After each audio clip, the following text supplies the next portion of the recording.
మీతో చాలామంది two men committee అయినా చాలామంది మీద ఆమెకు సంబంధించిన నియోజకవర్గాల నాయకుల మీద మీతో వార్తలు రాపిచ్చింది కదా! మీరేమంటారు? ఆమె అప్పుడు అంటే సింగనమల ఇన్ఛార్జ్‌గా ఉండే. ఆమె తర్వాత సింగనమల ఇన్ఛార్జ్ ఉన్నప్పుడు ఆమెకి సరిగ్గా అడ్మినిస్ట్రేషన్ సరిగ్గా లేదనే ఉద్దేశ్యంతో ఆ రోజున టూ మెన్ కమిటీ వేయడం జరిగింది. ఆ టూ మెన్ కమిటీ వేసినప్పుడు ఆ టూ మెన్ కమిటీ వాళ్ళ మీద కూడా నన్ను వ్యతిరేకంగా వార్తలు రాయమనింది. తర్వాత ఒంటిమిట్ట కేశవరెడ్డి పైన వార్తలు రాయమని చెప్పింది. తర్వాత ఆలం నరసింహారావు నాయుడు పైన వార్తలు రాయమనింది. తర్వాత ఎంఎస్ రాజు గారి పైన కూడా వార్తలు రాయడం జరిగింది. ఇగ తర్వాత ఎంఎస్ రాజు గూడా ఎమ్మెల్యే కాకముందు దాదాపు 4, 5 ఏళ్ల క్రిందట అంటే 2022 ఆ సంవత్సరం మధ్యలో ఈమెకు రోజు వార్తలు రాస్తుంటే ఆమె వార్తలు పాజిటివ్‌గా రాస్తున్నానని నన్ను పబ్లిక్‌గా సప్తగిరి సర్కిల్ సారీ మన రామ్‌నగర్‌లో నన్ను ఆయన తిట్టడం జరిగింది. నా స్క్రిప్ట్ తీసుకొని ఆమె స్క్రిప్టు వాడుకున్నావు నువ్వు. ఇది మంచి పద్ధతి కాదు. ఆమెకు రోజు వార్తలు రాస్తున్నావు. ఇది మంచి పద్ధతి కాదని ఆయన మందలించడం జరిగింది. అప్పుడే హెచ్చరించాడు. హెచ్చరించాడు.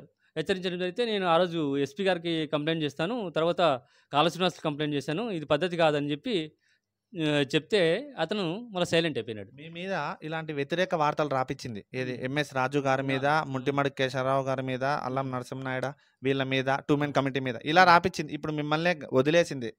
అప్పుడు రాజకీయం కోసం మిమ్మల్ని వాడుకుంది. మీరేమంటారు? ఆ 2 వర్గాలకి మీరేమైనా చెప్తారా? ఆ 2 వర్గాలకు చెప్పడం అంటే వాళ్ళు మళ్ళా కమిట్మెంట్ అయ్యారు. మళ్ళా కలుసుకొని పోయారు. తర్వాత వాళ్ళు విడిపోయారు. అంటే వాళ్ళు అండర్‌స్టాండింగ్ సరిగ్గా లేకపోవడం వల్ల మళ్ళా విడిపోవడం జరిగింది. వార్తలు రాయమని ఈమె చెప్పింది. వ్యతిరేకంగా వార్తలు రాయమని చెప్పింది. నీకు డబ్బులు ఇస్తామని చెప్పింది. నేను వార్తలు ఎక్కువ రాయలే, వాళ్ళ పైన రాయలే.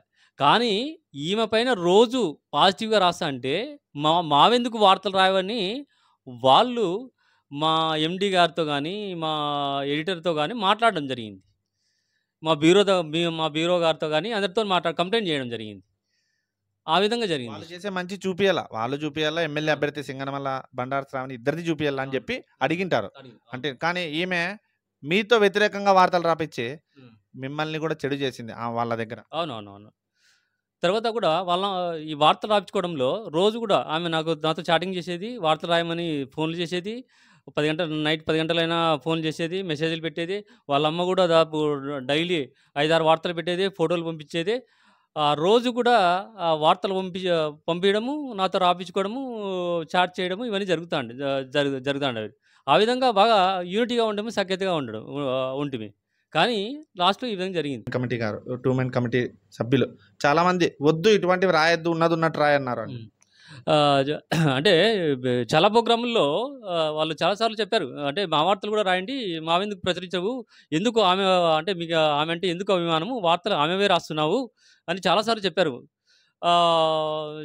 చెప్పినా కానీ ఈమె మీద అభిమానంతో నేను వార్తలు కంటిన్యూగా బండారు శ్రావణి వార్తలు రాసుకుంటూ వచ్చాను.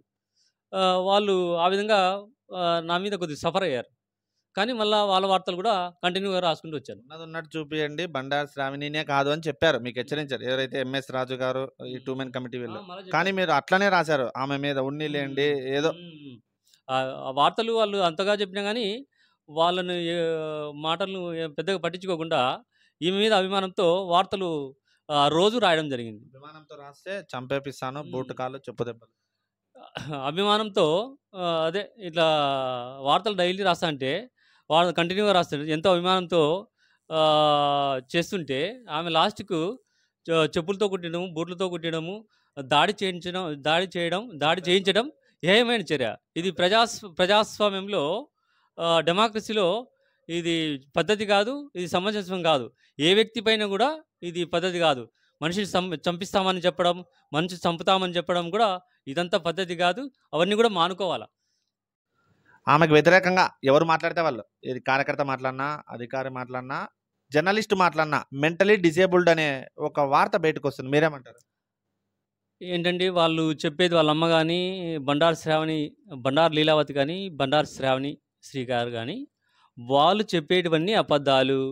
100కి వందలో 90 90 అన్నీ అబద్ధాలు చెప్తారు తప్ప 10 మాత్రం కరెక్ట్గా ఉంటాయి. 90 అన్నీ అబద్ధాలు చెప్తారు తప్ప వాళ్ళు పర్ఫెక్ట్గా చెప్పరు.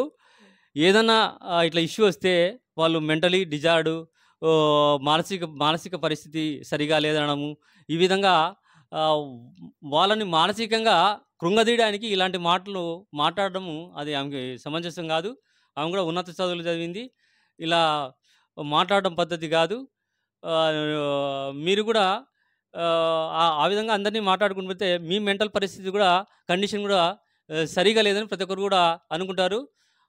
అంతేకాదు,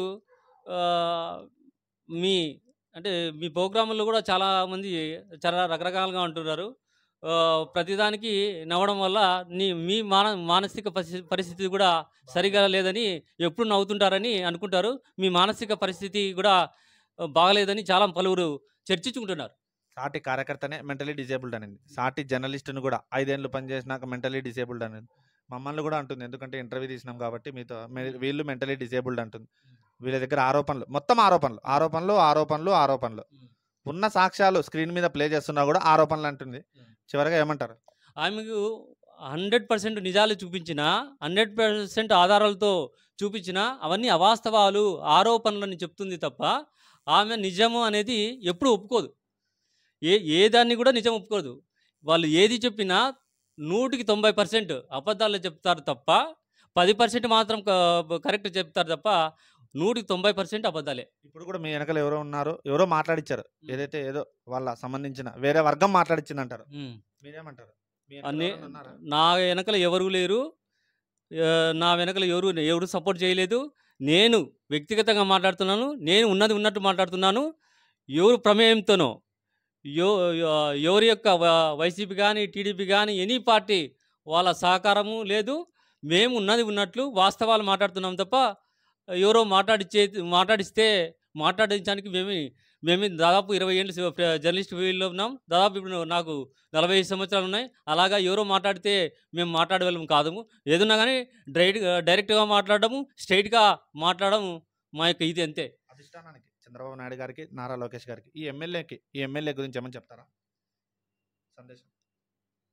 చంద్రబాబు నాయుడు గారు, తర్వాత నారా లోకేష్ గారు సింగనమలలో జరుగుతున్న సంఘటనలపై ఇమ్మీడియట్గా చర్యలు తీసుకోవాలా.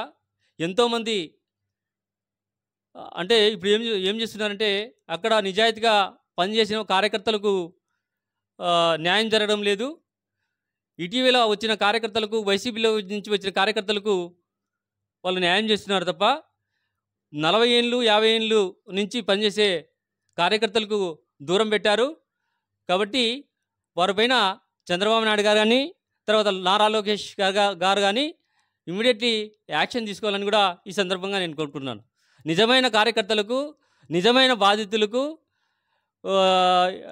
ఇటీవల మాట్లాడిన పలువురు కార్యకర్తలకు, పలువురు బాధితులకు న్యాయం చేసే విధంగా మీ సహాయ సహకారాలు అందించాలని మనస్ఫూర్తిగా కోరుకుంటున్నాను.